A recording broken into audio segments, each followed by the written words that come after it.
वडोदरा के लक्ष्मीपुरा क्षेत्र के एक कॉम्प्लेक्स में एक युवती का शव मिलने से सनसनी फैल गई है। वडोदरा के लक्ष्मीपुरा इलाके में स्थित सहयोग स्पेस कॉम्प्लेक्स के बेसमेंट से एक कॉलेज छात्रा का शव मिलने से हड़कंप मच गया। मृतका GSFC कॉलेज में फर्स्ट ईयर की स्टूडेंट थी।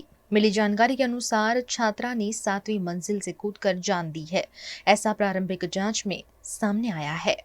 कंट्रोल रूम तरफथी संदेशो मळेल हतो के लक्ष्मीपुरा पोलीस स्टेशन विस्तारमां सहयोग एपार्टमेंटमांथी कोई महिलाए कूदको मारेलो छे अने फर्श पर नीचे पड़ेला छे। जे अनुसंधाने लक्ष्मीपुराना अधिकारी अने एमनी टीम त्यां स्थळ पर पहोंचेल हता। FSLना अधिकारीओ पण आवी गયેલ હતા।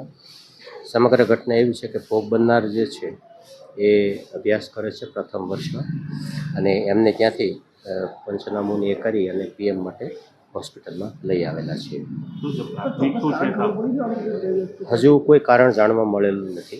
એમનો મોબાઈલ જે 7મા માળેથી મળેલો હતો એટલે 7મા માળેથી એમને જમ્પ કરેલો છે। ગેટ પરના CCTV ફૂટેજ ઉપરથી એવું માલુમ પડે છે કે બેઝમેન્ટમાંથી એ 7મા માળે પગથિયા ચડીને જાય છે અને 7મા માળેથી સીડી ચડે છે એટલું છેલ્લું CCTV ફૂટેજ આવે છે અને ત્યાંથી એ જમ્પ મારેલો છે।